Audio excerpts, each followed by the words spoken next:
Hello and a very good morning. You're watching this newscast at 10 a.m. in the morning on Rajya Sabha television with me, Frank Pereira. Here are the headlines. Opposition protests over demonetization from parliament to the streets. Congress, left and TMC take on government. Prime Minister seeks people's opinion, says don't accept corruption as part of system.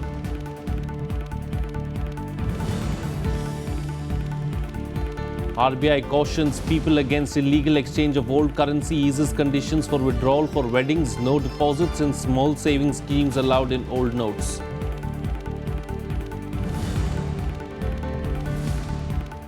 India strongly protests killing of 3 soldiers and mutilation of one of them, with Pakistan army vows heavy retribution. Islamabad rejects claims.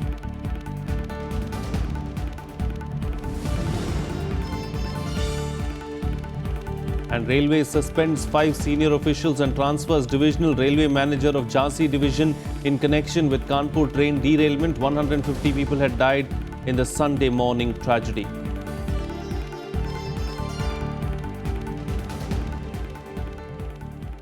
Well, a united opposition led by the Congress is protesting outside Parliament against the government's move to demonetize a high-value currency. Congress Vice President Rahul Gandhi is leading the protests. They are alleging that the move has been ill-planned and has caused great hardship to the common man. They have also sought time to meet the President over the matter. Left parties will be holding a week-long nationwide agitation beginning tomorrow. Today, West Bengal Chief Minister Mamata Banerjee will hold a sit-in dharna at Jantar Mantar. वो उनका कहना है, क्योंकि वो master है हमेशा ऐसे जो लोगों में भ्रम पैदा करना, झूठ बोलना। अरे हम तो ये कहे हैं कि डिमोनेटाइजेशन के खिलाफ हम नहीं हैं, खिलाफ उसके है जो तरीके आपने अपनाया है और गरीबों को जो तकलीफ हो रही है, छोटे व्यापारियों को तकलीफ हो रही है, डेली वेज अर्नर्स को तकलीफ हो रही है, मजदूर और किसान को हो रहे, उसके बारे में हम प्रोटेस्ट कर रहे हैं. Protests there being held just outside Parliament House. This is, of course, inside the Parliament premises near the Gandhi statue, where leaders of the opposition have gathered to protest against the demonetization move of the government, saying that this particular move has hurt the common man and has hurt the poor people of the country the most. The protest, of course, is being led by the Congress Vice President Rahul Gandhi. You can see along with Rahul Gandhi some of the leaders of other parties of the opposition, and a united opposition there gathering outside Parliament House and protesting the move of the government to demonetize high currency notes. These, of course, are live visuals coming to you from within the Parliament complex, and several MPs and members of the opposition there gathered to protest against the demonetization move of the government. Joining me on the phone line right now is our correspondent Kriti Mishra, who's within the Parliament complex and is witnessing all of this. Kriti, as far as the protest itself is concerned, we can see that several opposition parties have come together to protest against the demonetization move by the government. Well, that's right, Frank. It looks like almost the entire opposition has joined ranks in raising pitch against the government on the issue of demonetization. All the opposition parties have gathered in Parliament complex next to Gandhi statue, and there is a demand for a JPC. They're accusing that there has been a selective leakage wherein the BJP has benefited from the entire process of demonetization. They're also accusing the government of absolutely smashing the cooperative banks of the country, and they are demanding that the Prime Minister must come in Parliament, either in Lok Sabha or in Rajya Sabha, to answer to the concerns of the opposition. Frank. Well, Kriti, we can also see that several placards and postcards are being held by members of the opposition there. What is it that they are saying? And you can see that, not much, no sloganeering as such as we witnessed within the House of Parliament. Well, Frank, they are accusing the government of adopting a dictatorial stance and not listening to the voices of the opposition and not paying heed to the demands of the opposition. They're also saying and accusing that illegal rationing and withdrawal of money is like financial emergency in the country, and they're seeking answers from the government. And they're also accusing that more or less 70 people have lost their lives after post-demonetization drive. They're also demanding compensation for the families of the victims of demonetization, accusing that the government has been extremely negligent and has been extremely insensitive to the entire country. Over to you, Frank. All right, Kriti Mishra, we'll have to leave to that. Thank you so much for joining us there with those details. Well, demonetization will continue to be debated in the Rajya Sabha today as well. Opposition parties continue to stall proceedings over the issue on Tuesday. A united opposition insisted on Prime Minister's presence in the upper house and also demanded compensation for the kin of persons who allegedly lost their lives in the demonetization drive. The government, however, slammed the opposition for causing obstruction. No government business could be transacted in the Rajya Sabha as the standoff between the government and the opposition stalled the proceedings of the House. On the fifth day of the winter session, the opposition parties continued their tirade against the government on the demonetization issue. Accusing the government of adopting a dictatorial stance, they reiterated their demand for the Prime Minister's presence during the discussion on the topic. ये पूरी opposition मैं अपनी तरफ से नहीं बल्कि opposition सारी opposition चाहती है हम डिस्कशन चाहते हैं हम लोगों की पीड़ा समझते हैं लेकिन माननीय प्रधानमंत्री जी आए और एमपीओ की बात सुने A debate started on an announcement made by the Honorable Prime Minister. Yes. He made the announcement of this demonetization. We want him to be here when we are debating. प्रधानमंत्री जी न सुनेंगे न जवाब देंगे तानाशाही रवैया कभी चला नहीं. There were also demands for compensating the families of the 70 people who allegedly lost their lives due to the hardships they faced in getting their currency notes exchanged. पूरे देश में सरकार ने तो आर्थिक इमरजेंसी जैसा माहौल पैदा किया हुआ है.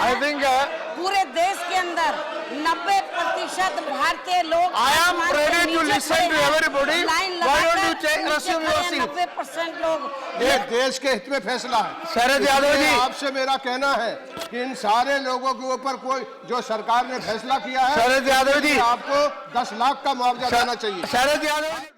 Retaliating against the opposition's charges, the government claimed that they were employing obstructionist strategies and running away from the discussion. हमारी अपील ये है, कंप्लेन कोई नहीं है इनकी. हमारी अपील ये है कि ये जो है वो टुकड़ों में चर्चा नहीं हो. चर्चा तत्काल आप शुरू कराइए और जो रिमेनिंग मेंबर्स हैं जो बोलने वाले हैं उनसे आप शुरू कराइए. तैयार है जवाब. Naqvi's remarks failed to quell the protests of the opposition members who marched into the well of the House. The ruling party members also moved to the aisles, raising the pitch against the opposition. The chair tried to bring a truce between the two sides. If only there is order in the House, why should the treasury benches do this? As the stalemate continued, 0 hour and question hour were paralyzed. The protests continued even in the post-lunch session. With no respite visible, the chair adjourned the House till Wednesday. With inputs from Vishal Dhaya, Kriti Mishra, Rajya Sabha TV. Well, the Reserve Bank of India has cautioned people that exchanging or dealing in notes in any unauthorized manner is illegal and will be met with strict action. The RBI statement came as the Finance Ministry said that old 500 and 1000 rupee notes cannot be used for making deposits in small savings schemes. Small savings schemes include post office deposits, public provident fund and Sukanya Samriddhi. Interest rate on these schemes range between 7.3 to 8.5%.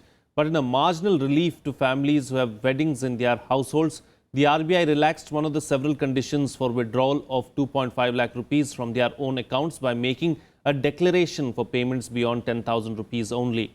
Also, RBI asked banks to ensure adequate funds are provided to rural cooperative banks for disbursal to farmers so that they can have enough valid notes for purchase of seeds, fertilizer and other inputs during the ongoing Rabi season. RBI has doubled the 20,000 rupees for semi-closed prepaid instruments with a view to meeting the transactional needs of the public through digital means. Also, IRCTC service charges have been waived off on booking of e-tickets and night tickets from the 23rd of November 2016 to the 31st of December 2016. The government has also extended airport parking fee waiver till November 28th midnight. Moreover, now 2,000 rupees can be withdrawn from Big Bazaar using debit cards starting from this Thursday. Well, post-demonetization, Prime Minister Narendra Modi has reiterated that the government will take more stringent measures to curb black money in the country. Addressing the BJP Parliamentary Party meeting in Delhi on Tuesday, Modi said his government is dedicated to eradicate the twin evils of black money and corruption which have affected people in the last 70 years. Finance Minister Arun Jaitley also reassured that the Indian economy will only get stronger with this move. The BJP Parliamentary Party passed a unanimous resolution endorsing the demonetization move by the centre. Addressing party MPs, Prime Minister Narendra Modi said demonetization is not the end, but the beginning of a long, deep and constant battle against black money and corruption. He also said the move will benefit the poor and the common man. Finance Minister Arun Jaitley also assured the MPs that demonetization will make the Indian economy stronger. Black money कम करने का प्रयास, ईमानदारी जनजीवन में लाने का प्रयास, अर्थव्यवस्था का और जीडीपी का लॉन्ग टर्म में साइज बढ़े, क्योंकि ऑफिशियल इकोनॉमी बढ़ेगी, शैडो इकोनॉमी कम होगी। ये जब सारे लाभ इसमें से निकलेंगे तो देश को की एक बदली हुई तस्वीर उभर के सामने आएगी। ये संघर्ष हम आगे भी चलाएंगे और ये संघर्ष गरीब के पक्ष में है, सामान्य जनता के पक्ष में है, देश हित के पक्ष में है, सुरक्षा के पक्ष में है। ये माननीय प्रधानमंत्री जी ने पूरा संसदीय दल को आज बताया। The resolution also hit out at opposition parties, asking them whether they stood by the people of the country or with hoarders of black money. The BJP also accused the opposition of trying to provoke violence and chaos and disrupting parliament. The BJP condemns the malicious efforts by some political parties who are desperate to provoke violence and chaos, having been rattled by the widespread support of the people to the government's initiative and bent upon disturbing the proceedings of the parliament on one pretext or other. The party also outlined a strategy on how to hit back at the opposition, both inside and outside parliament. The opposition has been demanding the Prime Minister's presence in parliament during the discussion over demonetization. The issue has led to almost no work being done in the last 4 days. With inputs from Pranav Goswami, Bureau Report for Rajya Sabha TV. Well, here's a look at the news and events lined up for the day in our segment, The Day Ahead. Samajwadi Party President Mulayam Singh Yadav will address his first rally today for the upcoming Uttar Pradesh Assembly election from Ghazipur. Mulayam Singh Yadav will kick off his election campaign from the very RTI ground where Prime Minister Narendra Modi addressed the BJP Parivartan rally on November 14. With the rally, party will also formalize the merger of Mukhtar Ansari-led Qawmi Ekta Dal with itself. Aam Aadmi Party Chief and Delhi Chief Minister Arvind Kejriwal will address a rally at Sangrur today to spruce up his party's campaign in the poll-bound Punjab. Rallies have also been planned in several other places across the state. Kejriwal is expected to base his campaign on the construction of the Sutlej-Jamuna link canal issue, the drug menace, law and order and procurement of crops in the state.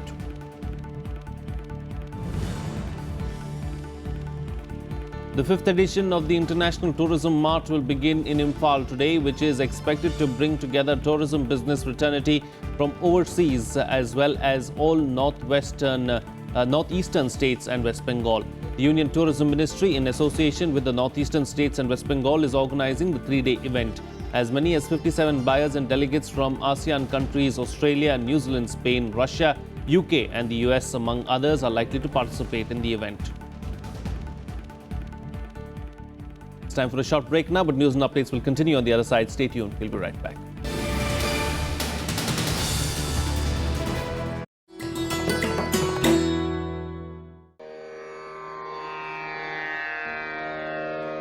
The sacred relics of Buddha were unearthed in Piprava in Uttar Pradesh. Buddhist monks from all over the world visit the National Museum to pay their respects. These charred bone fragments of Buddha are housed in the gold canopy gifted by the royal family of Thailand.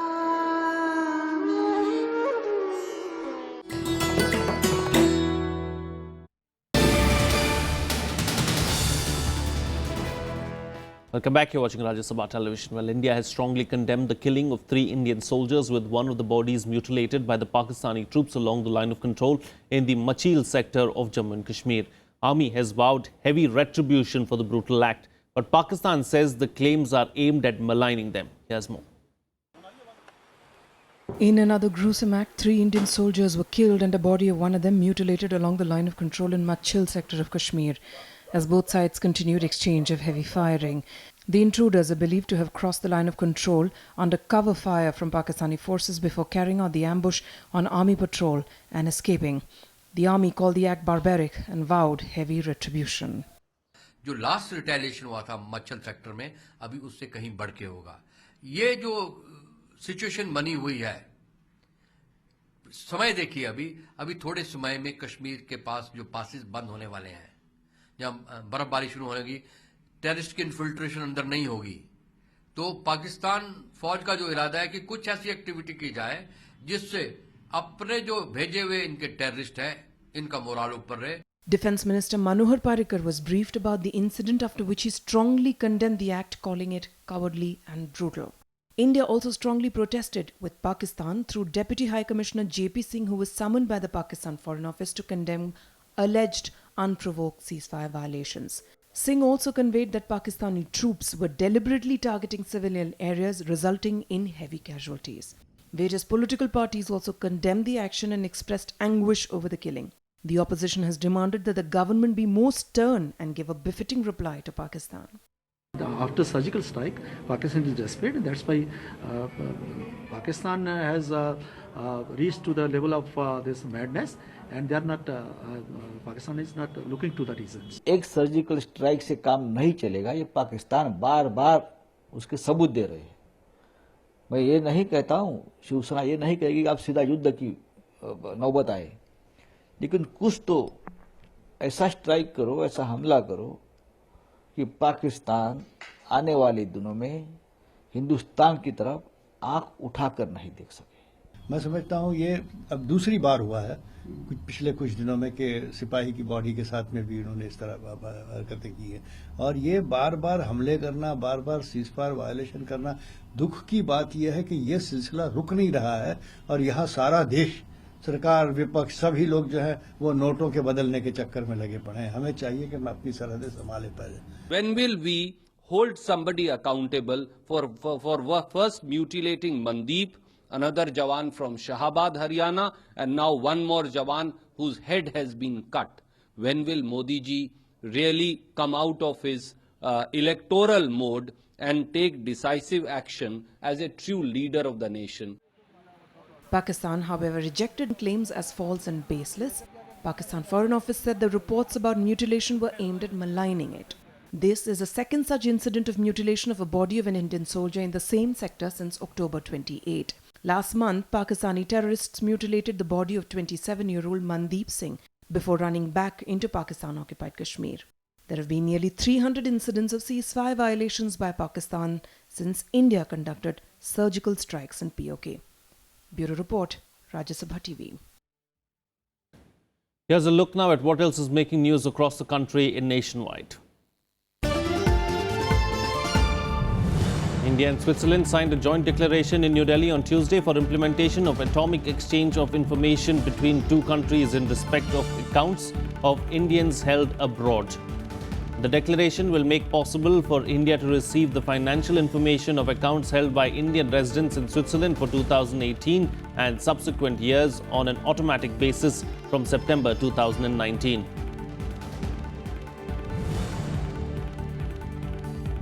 Around 222 Maoist supporters, including 77 women, surrendered before the Odisha police in Malkangiri district on Tuesday.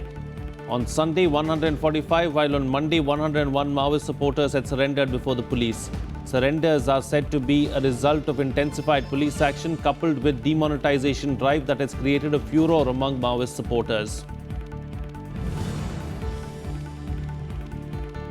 The NIA on Tuesday claimed that ISIS recruit Abu Anas received 80,000 rupees scholarship from Zakir Naik's Islamic Research Foundation in October 2015. Abu Anas was arrested by the NIA in January for allegedly planning to carry out a terror attack ahead of Republic Day. The NIA has been conducting searches since November 19th and have raided at least 20 premises in Mumbai and had recovered several documents. Senior CPM leader MM Mani on Tuesday was sworn in as a cabinet minister in the Kerala government. He was given the electricity portfolio. Mani is CPM's longest-serving secretary of Idukki district, who is also known for his controversial statements. Mani stepped down as party secretary in 2012 after a police case was registered against him for his involvement in 3 political killings.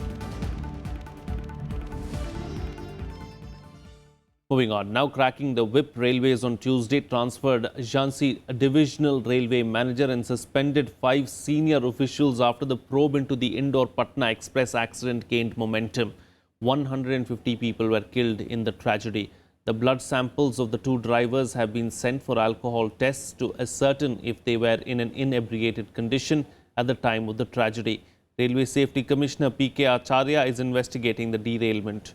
The Commissioner has inspected the site on Tuesday and said it may take about 2 to 3 days to complete the inquiry, and the report will be submitted to the government in a month's time.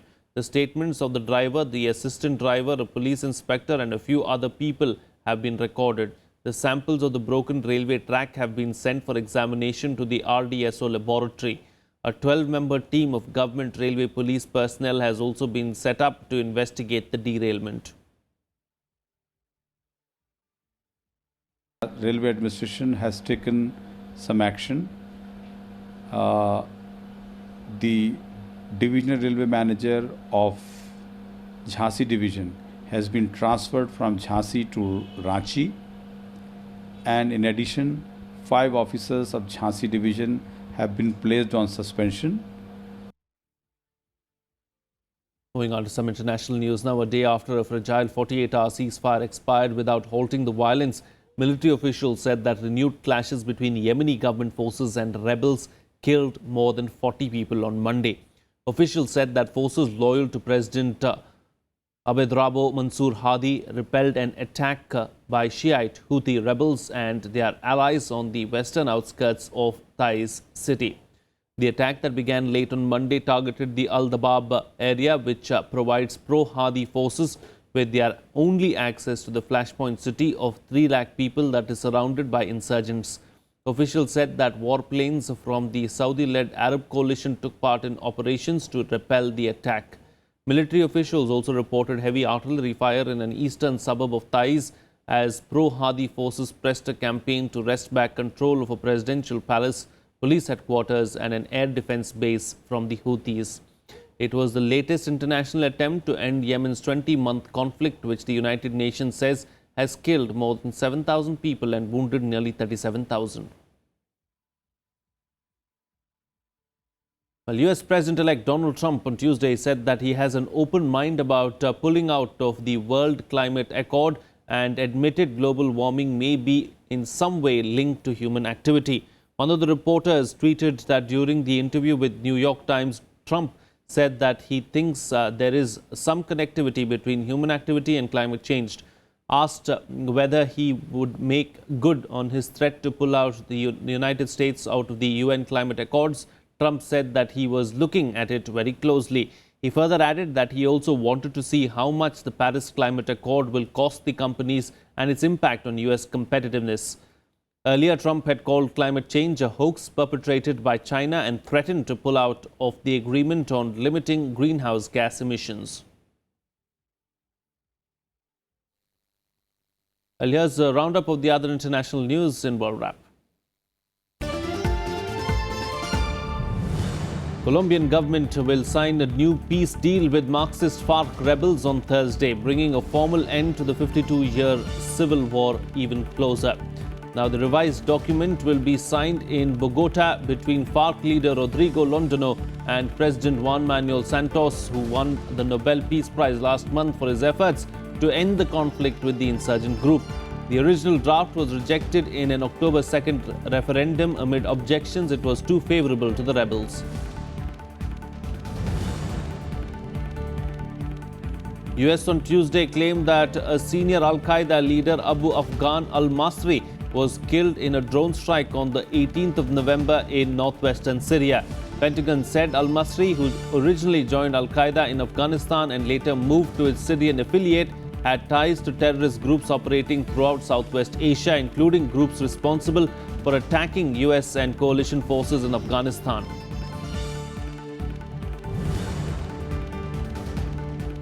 Iraqi forces secured 3 neighborhoods on the eastern outskirts of the Islamic State-held city of Mosul. Militants have retreated from areas around Mosul into the city, but the Iraqi army's early advances have slowed as militants are using the civilians as a human shield. Only US-trained Iraqi counter-terrorism service have breached the city limits from the eastern side.